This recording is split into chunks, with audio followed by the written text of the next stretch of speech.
Hey guys, so if you've ever wondered what it's like to live as a black family abroad, you're definitely going to want to tune in to today's episode because I'm chatting with Brittany Washington, who recently moved with her young son and her husband to Abu Dhabi. And we're chatting today about her family's experience living over there and what it's been like so far. And I was super excited to do this episode, and I am equally excited for you guys to actually listen in. So, check it out and tell me what you think in the comments. I want to let you know that this episode is actually sponsored by Lisa's Makerspace. Lisa's Makerspace is an online Etsy shop that's black owned, and it features culturally minded gifts like puzzles, coffee mugs, buttons, all kinds of good stuff that feature images that actually look like us, which is pretty cool. So I will drop her link in the description box below, and if you decide to check her out, make sure you use code ALLDAY, ALLDAY, to get a free gift with your purchase. Now on to the show. Hi guys, this is Brittany with All Day Britney. I'm chatting today with Brittany Searcy, who actually recently moved to Abu Dhabi, like halfway across the world, picked up with your family. Yeah, so it's a big change, and I just kind of love her story, and I thought you guys would love it as well. So that's what we're chatting about today. So Brittany, thank you very much for joining me. I so appreciate it. You're welcome. Yes. Okay. So let's start with the education factor, because I know you're over there for your teaching job. So how did you actually get into education?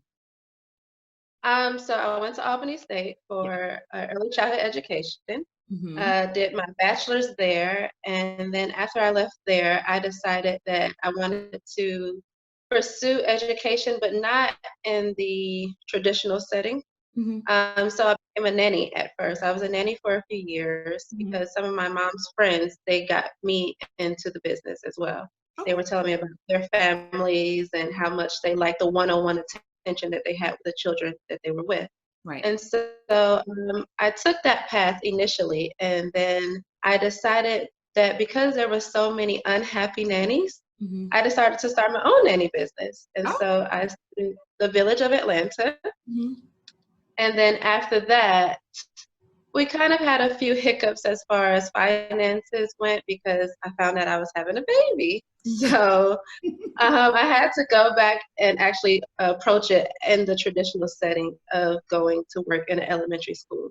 Got And so I've loved it ever since. I haven't turned back. Yeah. So I'm happy about my decision. That's good. Yeah. So it was a positive move for you. That's cool. And so, okay. So at this point, so now you're in the traditional setting, and then you come up on this opportunity to move to Abu Dhabi. So how did you even make that decision? Whew, it was a big decision, definitely. So when I first graduated school, also I always wanted to be something with traveling. I wanted to be either be a traveling nurse Mm-hmm. or a traveling teacher. Mm-hmm. So also when I came out of school, like I said, I didn't want to do anything traditional. So I did apply for a few recruiting agencies, Mm-hmm. and the one recruiting agency that I went through, they told me that they had a position for me in Seoul, Korea, Oh, wow. but I would have to pay my own way there.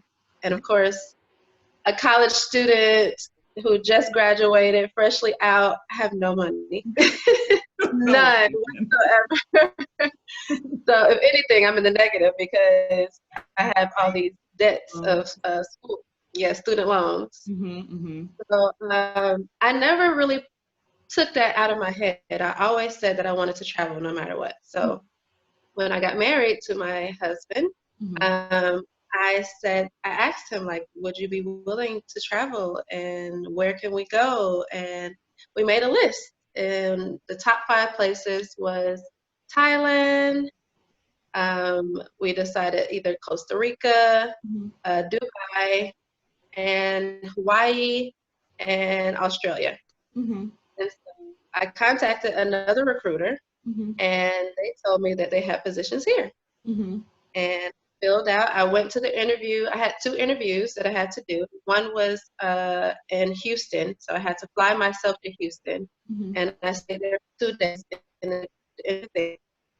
And the next interview I had was actually through Zoom, something like this. They just asked me a bunch of questions, and I got both of the jobs. And I just asked my recruiter, which job would be beneficial, which one comes with the most benefits. Right. And so the one that I have right now was the better one. So I'm happy about the decision that I made there too, because Yeah.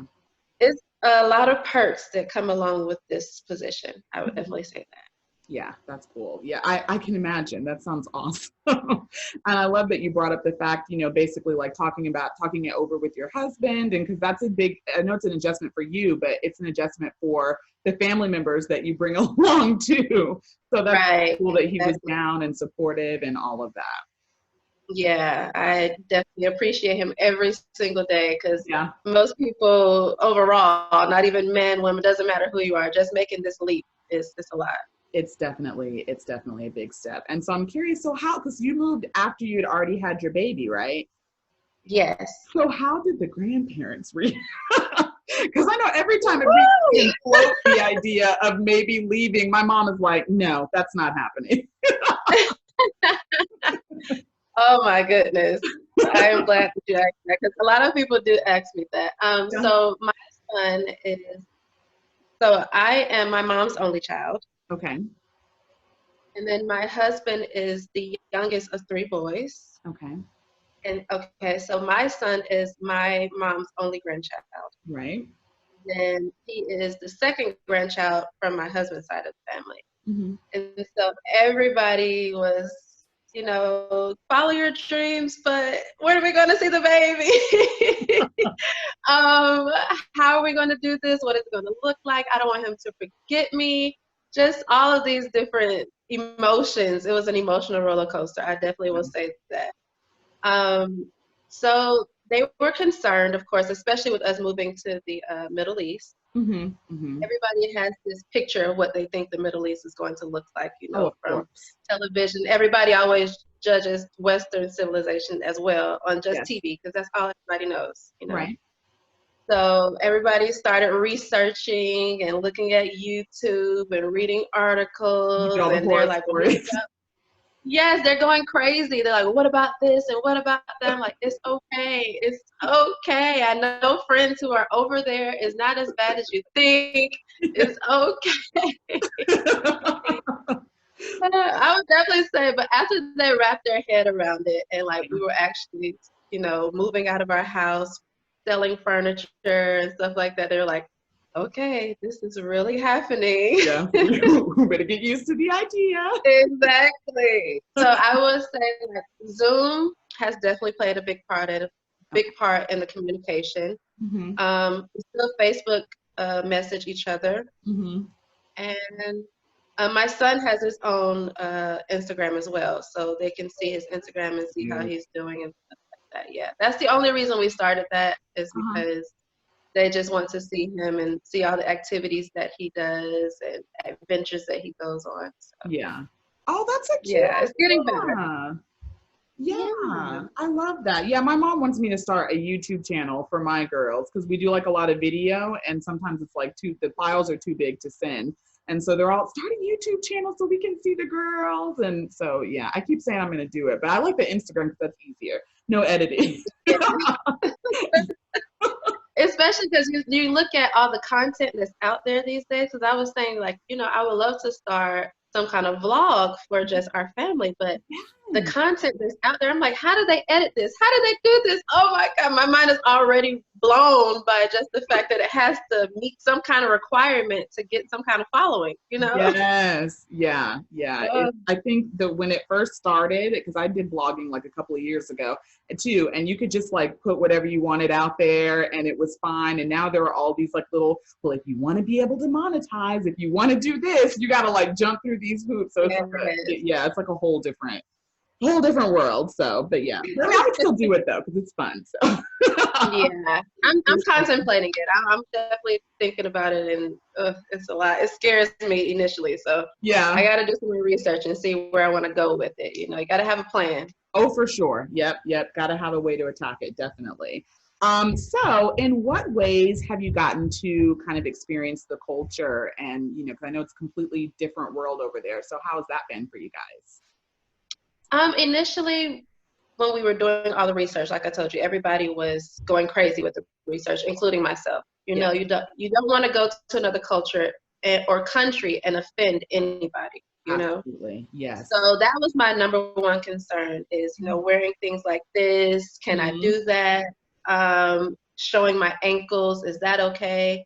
So I was really scared at first because I was like, you know, I'm very eccentric. I'm very, you know, I'm a free spirit, you know, so I'm just gonna say, like, I don't mind walking out of the house without a bra on, or, you know, like stuff like that. You know, because, you know, I'm not so blessed, so it won't, you know, won't matter, you know. So in those instances, I'm like, you know, I can't be myself, you know. Right. But just getting here and realizing that they're not as uptight as you thought they were. Okay. Okay, you do get the looks every now and then where it's just like your elbow is showing and a man is like staring at you and you're like, what? It's just my elbow, like, calm down, you know. But yeah, and so exactly, you would never think that something like that could just, I don't even know, I don't want to say turn them on because I don't know what they're thinking in their mind, or maybe they could be thinking, yeah, I'm making them uncomfortable or I'm being disrespectful, but it's just like, it's 116 degrees outside. What am I supposed to wear? Yeah. But you do go to places like Dubai, right? Or in the city of Abu Dhabi is not so bad, where you can wear things like this and you don't offend too many people because you living here is like 80% expats, which is people who are not from here, you know? Exactly. That's so cool. They've gotten accustomed to other cultures and they're not so I would say stern on how they want you to dress. Of course, when I go to work, I have to make sure my elbows are covered and then my pants or my skirts go at least below my ankles because I'm at work. Gotcha. But other than that, it's not that bad. It's not what people perceive it to be. Gotcha. It's they're really lax. Just don't be offensive. As I do have to wear a bra, I will say that. I do make sure I go out and have a bra on. And you can still feel comfortable and still be yourself, just respectfully. Gotcha. If that makes sense, you know. Okay. Yeah, that makes sense. I think that's not too much of a leap, you know, because that's pretty much what we do here in America too. But maybe just a little bit at a higher tier, I guess. Yeah. Here you I would definitely say there are some things that the freedoms of America have definitely spoiled us. Yeah. But you still have to go out and, like I said, still feel like you're yourself, but be respectful. Yeah. So I wear little dresses like this. I don't know if you can like see what I have on. Oh yeah, that's cute. Yeah. So it stops at my knees, but I'll put on like a little shirt that like a 3/4 inch sleeve shirt to put over it if I'm going out, you know. But if I'm going to the beach or something like that, I can still wear a swimsuit. I can still wear a thong bikini. Like they don't judge you in that way. If you're in the setting where it's appropriate, then you're fine. Okay, yeah. You're not walking through in a restaurant like that, obviously. Right, exactly. Bull slip or whatever. Okay. Cool. And I think that's really cool that you mentioned. I did not know that there was such a big expat community over there. Have you been able to kind of form any relationships, or have you been able to kind of meet other expats, I guess you would call them? Yes, definitely. So the company that I work for, all of the teachers, we live in one building. Oh, cool. Okay. There's 4 different buildings for this company, just this company. And so everybody in the building is not from here for the most part. Gotcha. So you make different friends from your coworkers that you meet here. Yeah. My son has been able to make different friends from all over the world: South Africa, UK, England, Scotland, New Zealand, all different types of places. You know, so it's all about immersing him into different cultures so that we feel like we're, like I said, spoiled Americans, and people kind of look at us that way. Oh, yes. Which is bad. I don't want him to feel like that. Absolutely. So we have been able to make a really vast array of different friends, as well Yeah. as when we went to a soul food brunch in Oh, Dubai. uh-huh. It was really nice. That It sounds was all of us there, all of us yes. there. You love that. Yes. And then you like go around and meet everybody. I want to say at least 75% of the people at this party were from Atlanta. What? Yes. That's so Yes. good. But I mean, they cut on Outkast and UGK and yes, we were like right at we were, home. we were at home. We were having a good time. Yeah, really good time. So it's like everybody assumes that, it's going to be boring or it's just like Yeah. a vacation destination. But Yeah. no, like people from Atlanta come here, move here, and stay here. They And don't make a just life for come. themselves. Yes, Yeah. exactly. I love that. That is so cool. And you made such a good point about your kids. It is so I'm a military brat and my husband's military. So my kids are going to be military brats too. So Okay. we were lucky, being able to like travel and do all of that. And I think it's so important. That's the one big thing that we want to do with our kids too. Expose them to other cultures so that they can see that, other people, other different types of life and all of that, it exists outside of just the US. Because it is so important. You get stuck in that bubble and you think, oh, why don't they speak English? Oh, where's the cheeseburger? I'm not eating this. So I think you're doing your kid you're doing him a really good service by, like you said, immersing him in different cultures and just kind of laying that foundation in the beginning. I love that. That's awesome. Thank you. Yeah. Thank you. Yeah, we're trying. We're just in Oklahoma for now, but Okay. we're definitely open. Good. So I was like, hey, we gotta try. We'll have to handle it with the grandparents, but we've been looking at some overseas duty stations because we had such a great experience. So I want to be able to give that to our kids too. So yeah. Well, good luck with the grandparents. They'll come around though. They'll realize. They'll be fine. We'll start a little fund. Everybody will be able to come and visit. It'll be fine. At least especially with today's technology, you're not everybody's a phone call away or a Zoom away. That is true. That is so true, and that helps too. I think we do Facebook Messenger a lot, where you can like video chat through there, and they love that. The kids love it. The grands love it. It always works out. So, so what I wanted to ask you too, how is the food? Oh my God, it's delicious. Yeah, it is delicious. So there's so many different types of food here. I would definitely say that whatever you want is at your fingertips. It's just like being home, Everybody assumes that, you're just going to be eating one style of food, one culture's food, but it's just like the rest of the world, Right, I eat sushi here, I eat seafood here, I eat Arabic food here, I eat whatever I want. If you're craving it, it's there. It's for you, especially in Dubai. They have one of the biggest malls in the world, or the biggest mall in the world. So I go in that mall, and there's different restaurants from everywhere. There's everything there. So the food is delicious. I cannot complain at all. My favorite, I would say, you know how you go home and then you crave a food from somewhere that you've been before? Yes.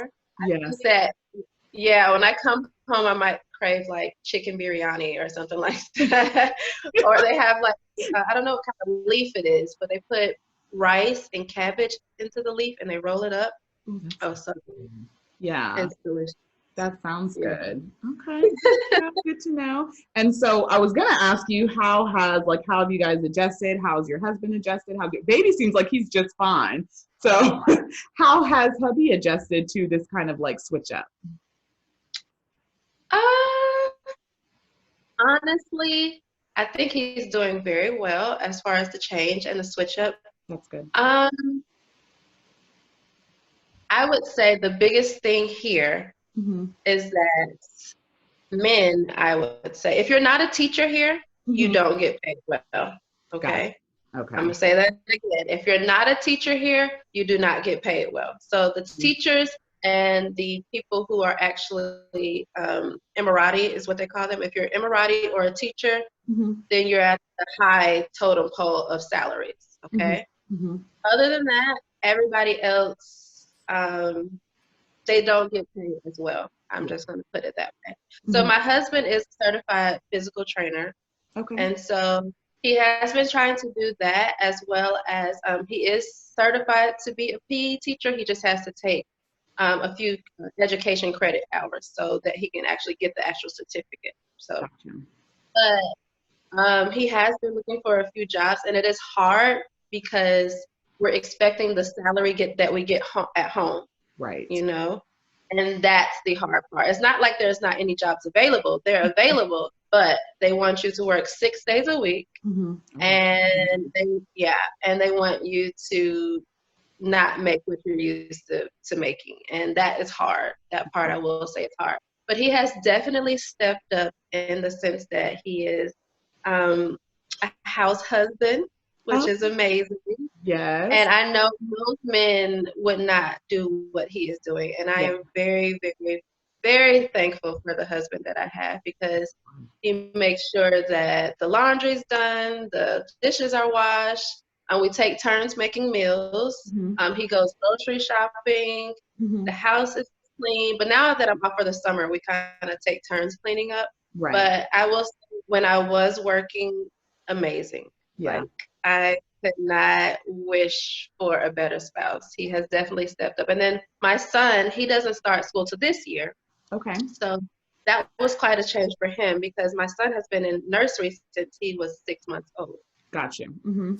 So this has been the first year that he wasn't in school. So from August to now, he hasn't been in school. And that has, I feel like, socially, it kind of pushed him back just a little bit. He does have play dates with a lot of friends. One of his friends just left here. Mm-hmm. But being surrounded and immersed in the classroom where, you have your certain rules and this happens and that happens, and you're not around your parents all day, Mm-hmm. because children act totally different with their parents than they do with their teacher, as you know.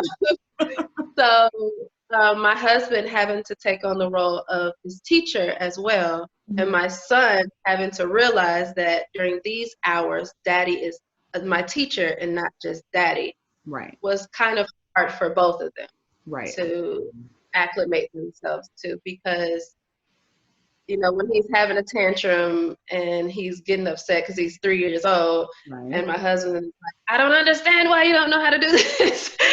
Because, as adults, it comes easy because we can't remember a time when we didn't know how to do it. Exactly. So everybody's frustrated.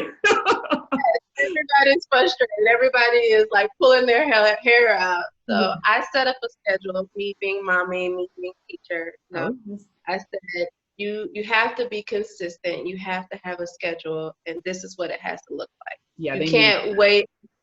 Yeah, they definitely do. You can't wait till 11 and 12 o'clock in the afternoon and tell him to brush his teeth. No, now he's confused. He did so many things before this, so he has to get used to it.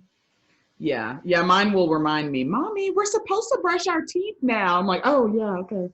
All right, let's do it. Hi, hello. Thanks for joining us. Mommy has to finish. He's so cute. Thank you. Can you go to your movie and then I'll put up? Is Daddy here? Yeah. Okay, go with Daddy. Okay, we're gonna try to do this. I was getting ready to.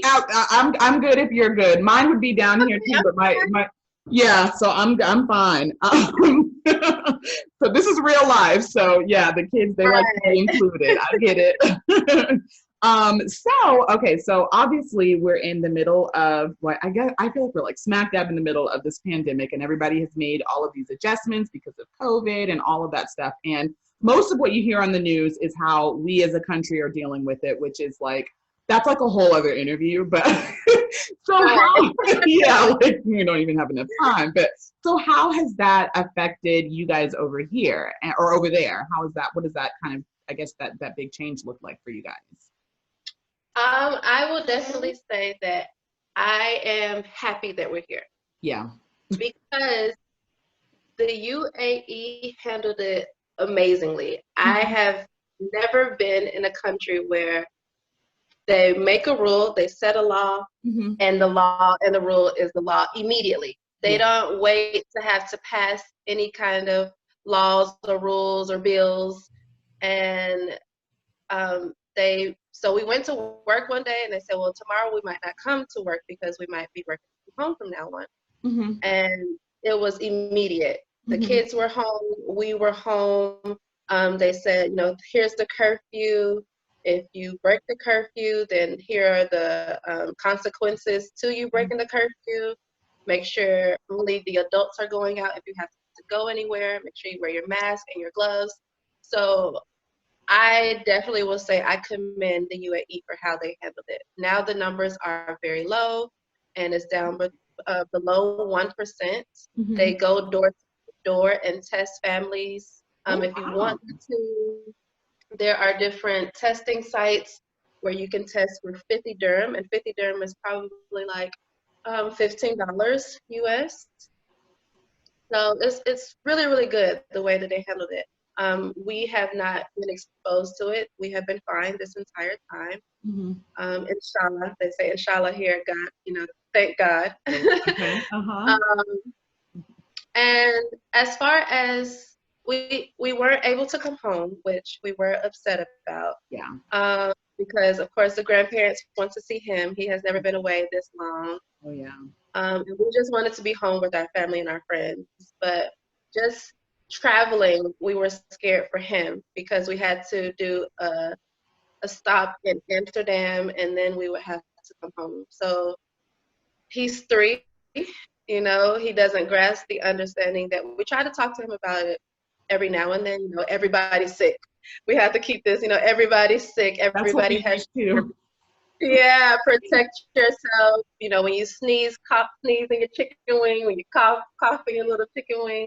Of course, he doesn't want to keep his mask on, so that's another thing. So we just said we weren't going to travel this year. As well as there was a lot of changes to our flight because of the American passports. You know, I heard that. Yes, I think that was an unseen consequence or unforeseen. Yeah. There's too many consequences that goes along with having that blue book with the eagle on it. Yeah, for sure. So we don't want to get stuck anywhere. That was another thing. We didn't want to get stuck. So we just stayed put and did a few staycations. Yeah, I got you. Okay. Yeah, I think maybe that hasn't been a wake-up call as much as it should be for us because, you know, this changes, you know, I mean, we don't know yet how far-reaching it's going to be, but this change is literally not just, you know, how we're living life here, but for the people that still just want to travel and, you know, continue to live their lives, you are less able to do that now because of how we as a country are handling that. And I don't feel like people fully grasp that yet, but I feel like at some point, like you've got to open your eyes. Yeah, I agree with what you just said. I think that living outside of America has allowed us to see how spoiled we are, how entitled we feel. You know, if you don't want to do something, then you feel like, oh, I don't have to. You know, who's going to check me? You know, who's going to tell me what to do? You know, but in other cultures or other countries, like I said here, there were actual consequences to your actions. Yeah. You know, if you don't wear your mask initially, like from the beginning, from the start, if you don't wear your mask, this is the fine you have to pay. Yeah. If you have a gathering of more than 10 people, this is the fine you have to pay. Yeah. You know, in America, they don't set that tone and they let you have all the liberties and the freedoms, but then people start to become selfish, you know? Absolutely. And that's how I see it. And I enjoy all those same liberties and freedoms when I'm home, but it comes to a certain point where am I being selfish? Am I thinking about other people and their families and their children and their grandparents? So while I might not be susceptible to it, I can still give it to somebody else. You know, I can still be a carrier and nobody thinks about things like that. and there's a whole community of people that are going to be adversely, are going to be severely affected by it. And everyone that doesn't feel like they're just like, oh, it's whatever, it'll be okay. But yeah, that's a really good point. We don't think about other people. So so I am curious. So, okay, so we've had a lot of, I guess you would say, like, civil unrest, like with the protests and, the, I don't want to say emergence, because Black Lives Matter has been around for a long time, but I think it's just now kind of getting the spotlight that it deserves. And, I have read on the news where there are like protests around the world and everybody's trying to like, come together to support this movement. Have you seen anything like that over there? As far as protest goes, no. We're not really outspoken here about those kinds of situations. And I think that is another part on just, if you want to speak out personally, then you can. But like I said, you also have to be careful. Yes. I have personally posted things on my Instagram where I have said certain things. And when it first happened, I was still working, and I still have to go to work every day and act like nothing is wrong.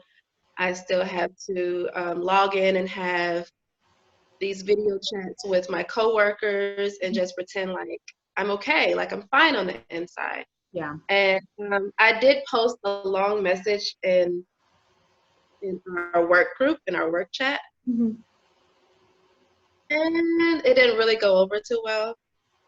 Wow.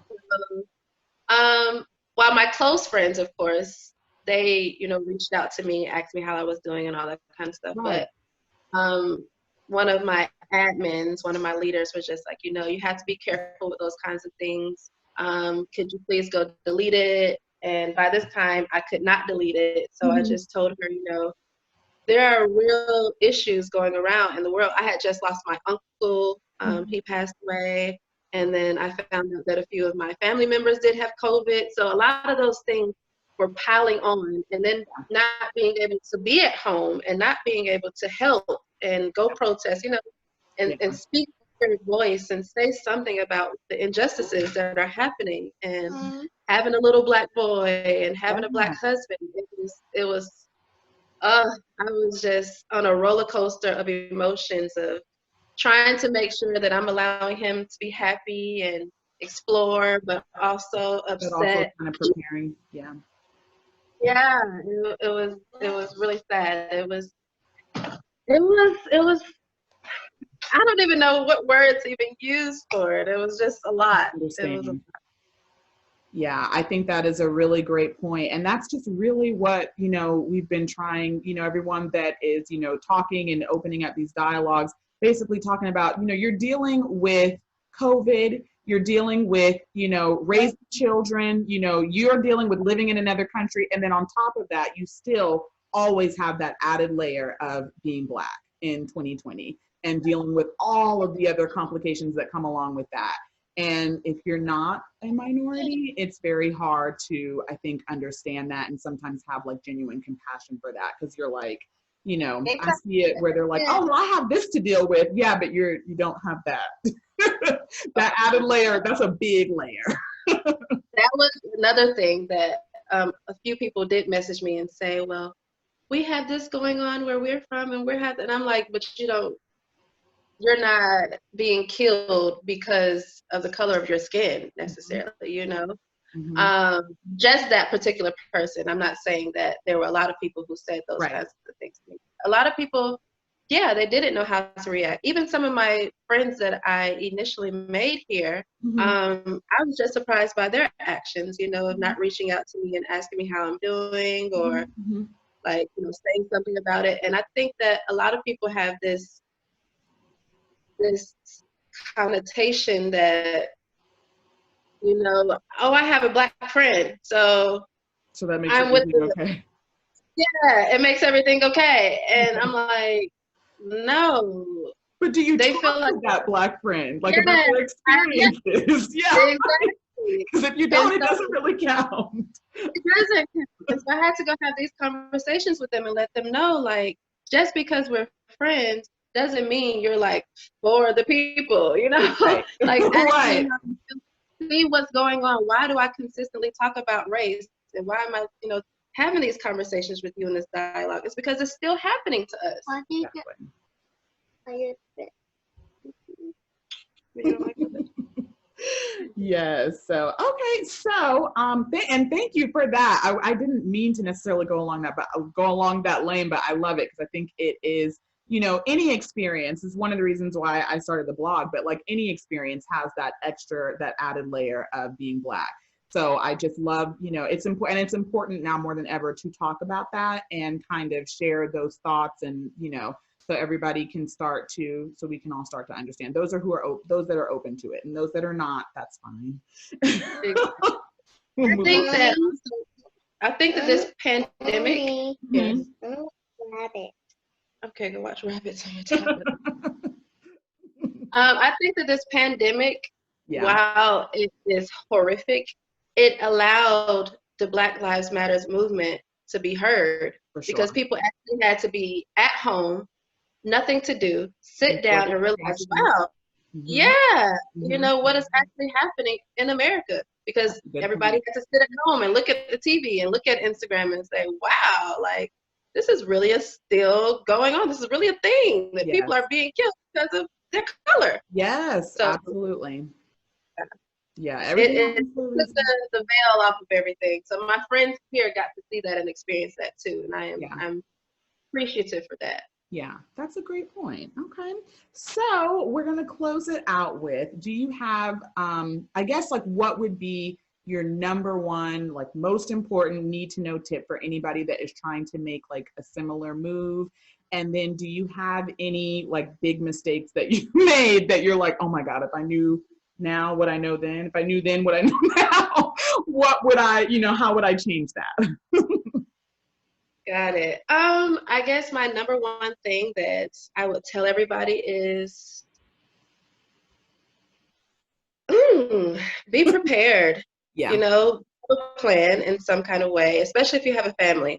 Okay. Don't just come out and try to wing it. And also, if your spouse isn't a teacher or they don't have a high-paying job like an engineer or something like that, be prepared for them to be out of work for a while, because that can hit anybody's ego, a male's ego, a female's ego. If you're used to working and you're not going to be working for a few months or a year or so, be prepared for that emotional roller coaster, because if you don't have a strong sense of self, or if your spouse isn't strong themselves and saying that this is our money, then it can take a toll on a family. Because I've talked to a few men around here specifically, because most of the women around here are the teachers and the men are the stay-at-home dads or the chefs. So, or, the physical trainers, whatever their occupation was before COVID, they weren't still receiving a salary because of COVID. So a lot of the men started to become a little depressed. And so I would definitely say have a strong sense of family. Whatever the family needs is what you do. Right. And that's your way to contribute. If you are looking to teach overseas, I would definitely say go through a recruiter. Okay. A recruiter is definitely something that helped me. There are a lot of them out there. Seek Teachers, Teach Away are a few that come to my mind immediately, because those are the two companies that I went through before. Okay. They're really good. They help you with everything. They reach out to the employer and the employee. They set up everything that you need. So that's definitely a tip as well. Go through a recruiter if you come overseas. Gotcha. My thing that I would say, that if I knew then what I know now,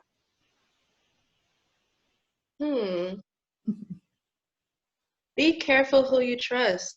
Yeah. Be careful who you trust.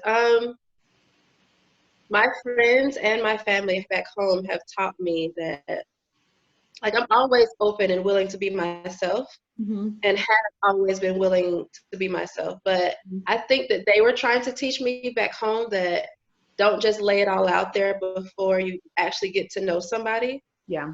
And living overseas, when you feel alone, when you're like, okay, I just want to escape my family and go hang around other people, you want to open up and you want to tell people about your true self, and you want people to understand where you're coming from and where you're going and why you're here. But just tread lightly, you know, try to see people's true colors. You're not going to know somebody's real true self within 3 to 6 months of meeting them. It's like the honeymoon phase of meeting anybody. They're going to put on their representative, as Dave Chappelle says. They're going to send out their representative, and they're going to make sure that you like them. It might not be them, their true selves, but they're going to want to make friends just like you're trying to make friends. So be careful who you tell all your business to. Yes. And just be prepared to weather the storm, whatever the storm may be. Like I said, be strong in your family. Be strong in whatever comes your way, because your husband might not get a job immediately. And you have to hold down the fort. Or my husband holds down the fort at home so that when I come home, I don't have to be stressed out with cooking dinner, cleaning up, and looking after my son. You know, play your part. Do your part, you know. Whatever that part looks like. Yeah, whatever that part looks like. Whatever it looks like. And have fun, you know. Definitely have fun. It's so much to see out in this world. Don't stay at home. Outside of the U.S. Yes. Go somewhere else. Live somewhere else. There's so much to see. We don't see ourselves moving back home anytime soon. Yeah. So we have definitely been spoiled to the fact that we do have different luxuries here that we didn't have there, you know. And yeah, just I love it. take on the world. Yes, I love it. Well, this has been awesome. I thank you so much for doing this. I know the time difference is like insane, so I really appreciate you, you know, devoting an hour on a Saturday evening to chatting with little old me and my YouTube channel. Thank you for having me. This is very, very nice. Thank you. Yes, of course. So, all right, guys. So that's all we have for you today. So I hope you guys enjoyed, and we'll see you guys next time. Bye. Bye. All right, guys. So if you enjoyed listening in on this interview as much as I enjoyed getting this interview, do me a favor, drop me a like or a comment below. And if you want to see more videos like this, definitely hit the subscribe button, because we've got a lot of fun stuff planned for this month. And thank you so much for watching. We'll see you guys next time. Bye.